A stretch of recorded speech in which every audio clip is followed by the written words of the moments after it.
우리 다 같이 사도신경으로 신앙 고백하심으로 새벽 예배를 하나님께 영원 드리겠습니다. 나는 전능하신 아버지 하나님 천지의 창조주를 믿습니다. 나는 그의 유일하신 아들 우리 주 예수 그리스도를 믿습니다. 그는 성령으로 잉태되어 동정녀 마리아에게서 나시고 본디오 빌라도에게 고난을 받아 십자가에 못 박혀 죽으시고 장사된 지 사흘 만에 죽은 자 가운데서 다시 살아나셨으며 하늘에 오르시어 전능하신 아버지 하나님 우편에 앉아 계시다가 거기로부터 살아있는 자와 죽은 자를 심판하러 오십니다. 나는 성령을 믿으며 거룩한 공교회와 성도의 교제와 죄를 용서받는 것과 몸의 부활과 영생을 믿습니다. 아멘. 찬송가 85장 9주를 생각만 해도 구찬송가도 85장입니다.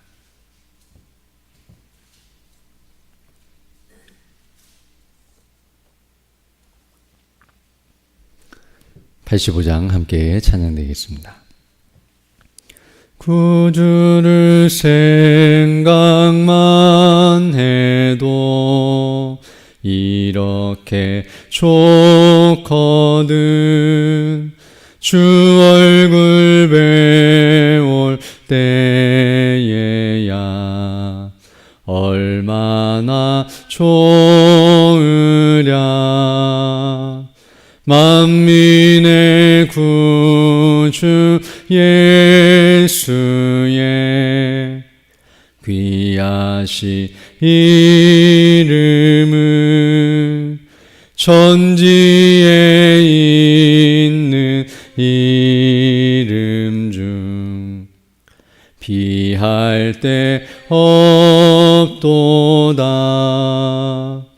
참에게 하는 자에게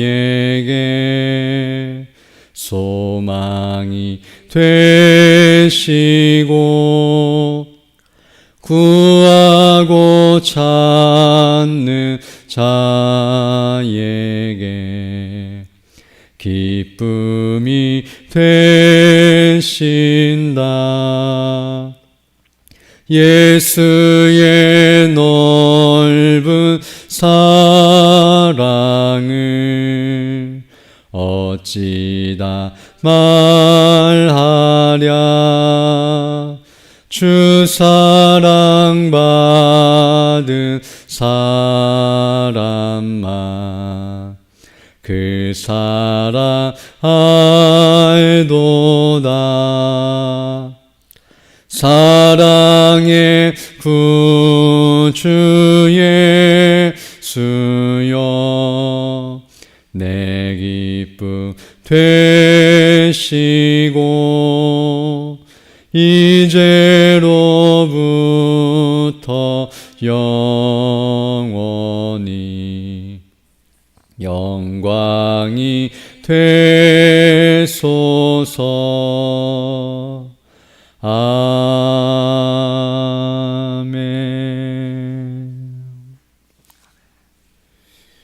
하나님의 말씀은 마가복음 4장 30절로 34절 말씀입니다.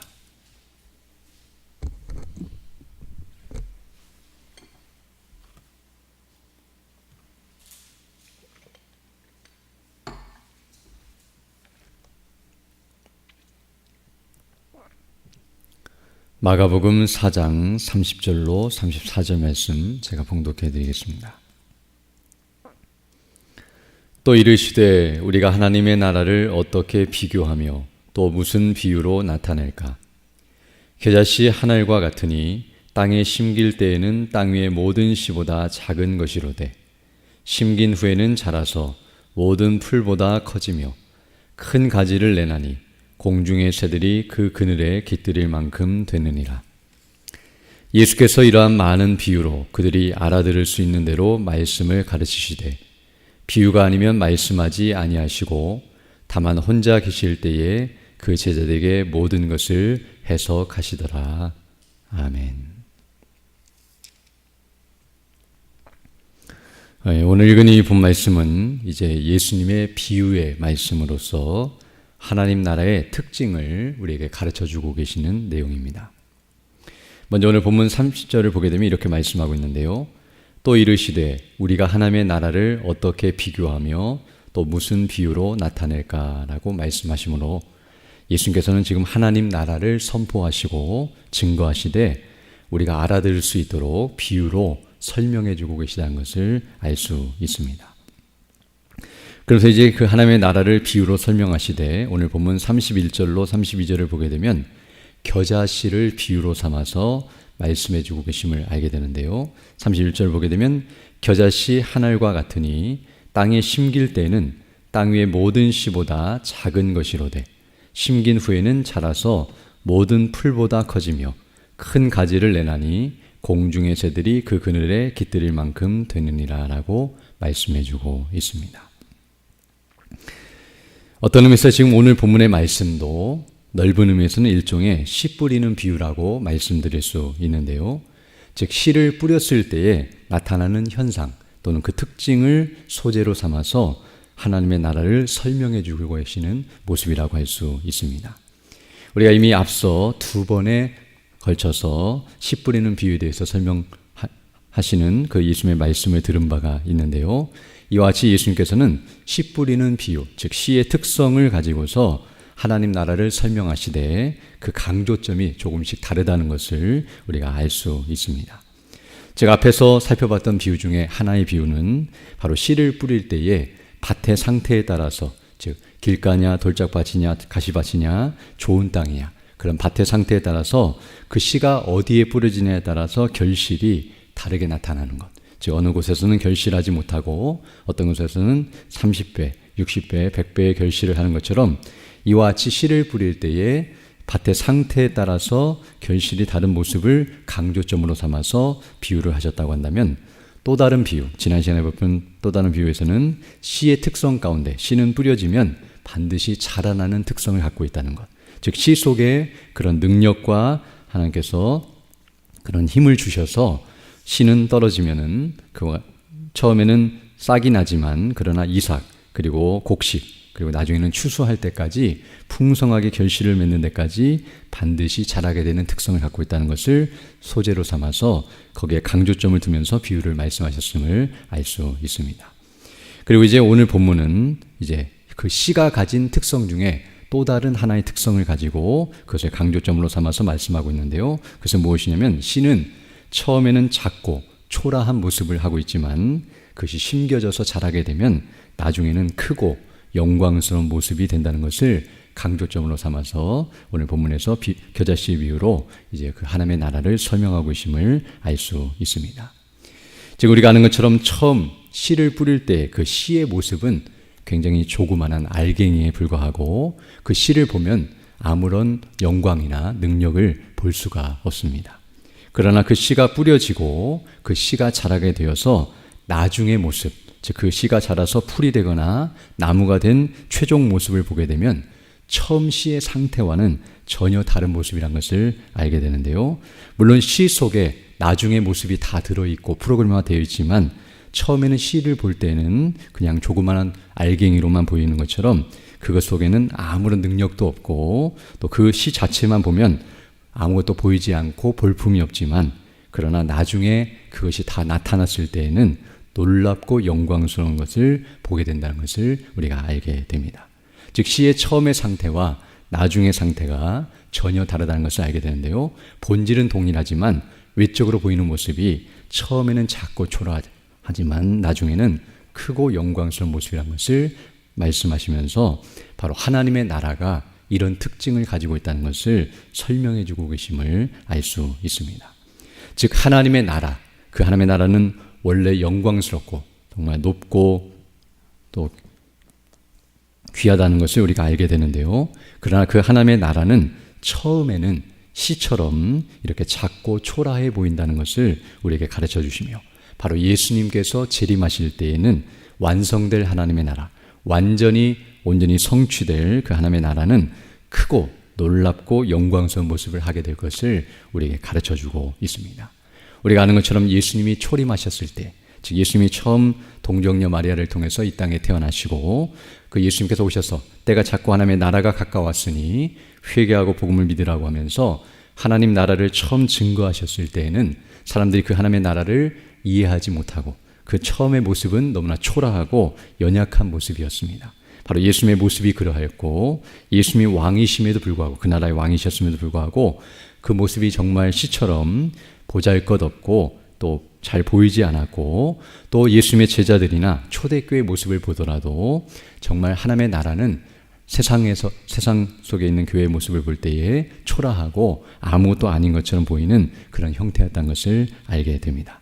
그러나 이제 예수님께서 재림하실 그날 모든 땅을 심판하시고 그리고 그 나라를 완성하실 그날의 하나님의 나라의 모습은 정말로 영광스럽고 놀랍다는 것을 알게 되는데요. 바로 씨가 뿌려져서 그것이 풍성하게 열매를 맺어 결실한 모습은 정말 전혀 다른 모습이라는 것을 우리에게 가르쳐주고 있습니다.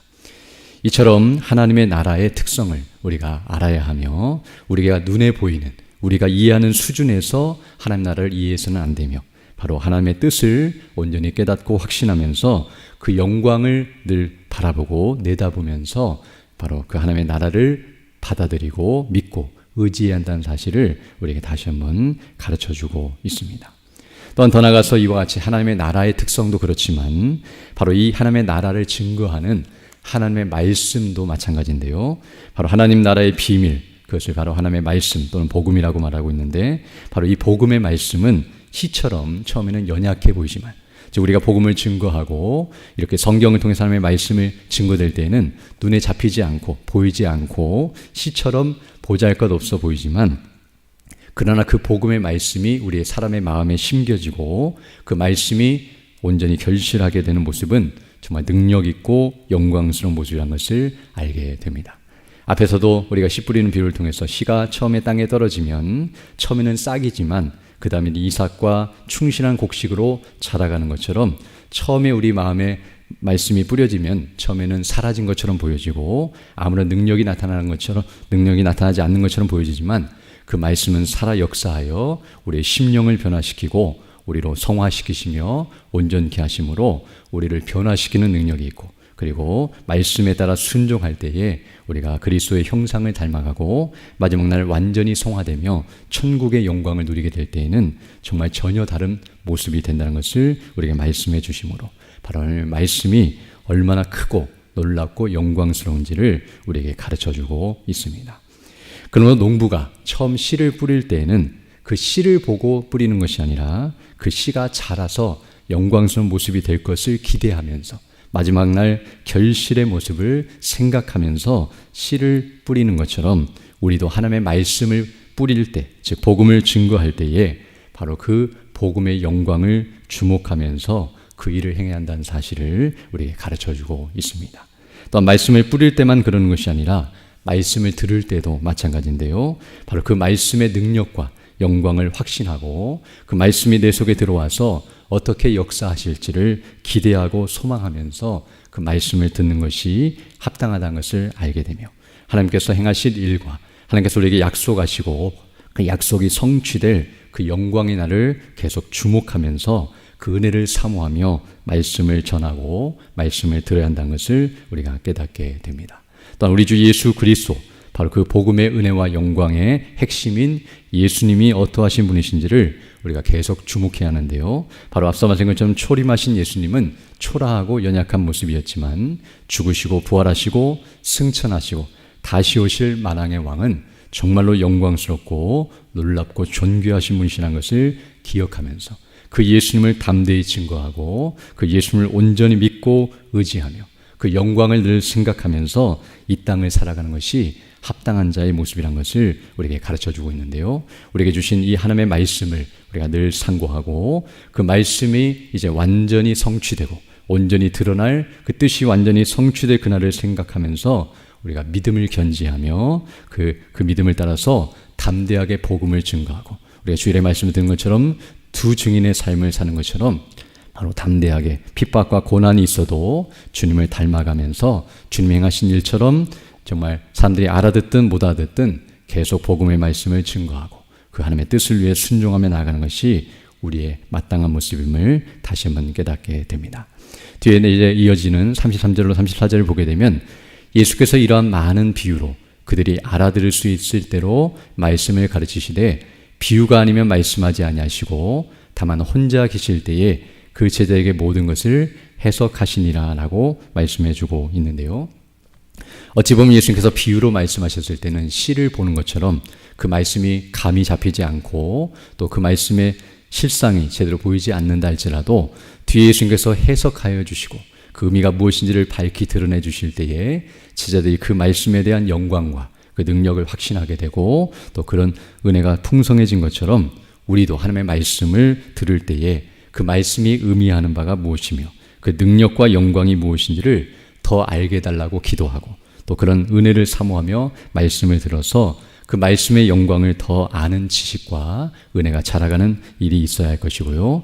그러할 때에 바로 오늘 앞서 말씀한 것처럼 씨 뿌리는 비유에서와 같이 그 씨가 뿌려질 때 비록 그 씨가 어떤 때는 돌짝밭과 길가와 가시밭과 같은 땅에 떨어져서 열매를 맺지 못하는 일이 있다 할지라도 반드시 좋은 땅에 떨어지면 그 말씀이 자라서 이렇게 풍성한 열매를 맺게 될 것을 확신하면서 담대하고 확신 있게 복음을 증거하게 된다는 것을 우리가 알게 되며 또 우리가 말씀을 더 알면 알수록 그 말씀에 대한 확신과 기쁨으로 이 일에 더 헌신하며 수고하게 된다는 것을 알게 되는데요. 오늘 또 이런 은혜를 달라고 간구하시며 또 그런 능력을 따라 살아가는 복된 하나의 되기를 간절히 소망합니다.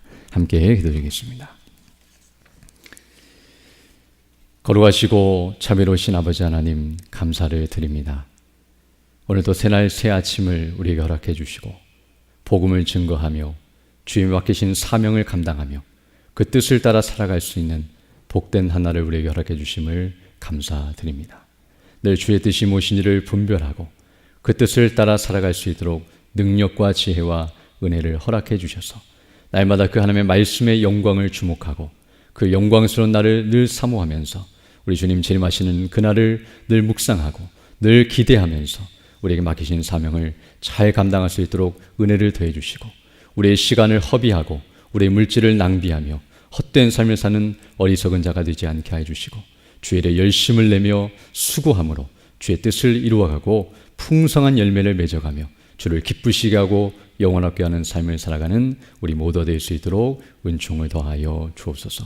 정말 이 나라의 민족을 불쌍히 여겨주시고 긍휼히 여겨주셔서 복음으로 이 땅이 온전히 회복되는 역사가 있게 하여 주시며 정말 그 복음 안에서 이 나라가 온전히 회복되고 통일이 되는 은혜가 있게 해주시고 주님 오실 그날까지 복음을 증거하는 이런 복된 사명을 바르게 잘 감당하는 나라로 계속 진행해 나갈 수 있도록 인도해 주시고 이 땅에 있는 교회를 보존하시고 인도하시고 은혜를 덧입혀 주셔서 우리 모든 성도들이 늘 깨어있어 기도하며 근신하며 주의 뜻을 늘 분별하며 그 뜻을 따라 살아가기에 부족함이 없도록 은혜의 은혜를 더하여 주옵소서.